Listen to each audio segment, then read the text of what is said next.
大风呢如下种地指定线的蔡观音得道哦，泉水大风大幅大波哦，南天宫呢南边那里的蔡观音的出生地，清朝时代的蔡观音蔡鸳鸯女士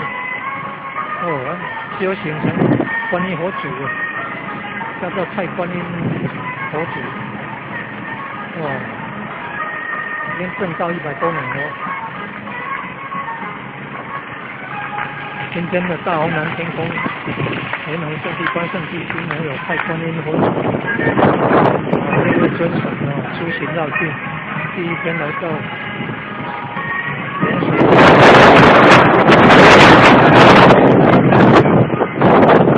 定天宫，对，前到那边的石头馆到地铁馆的大桥，哦，那玉哥这好漂亮。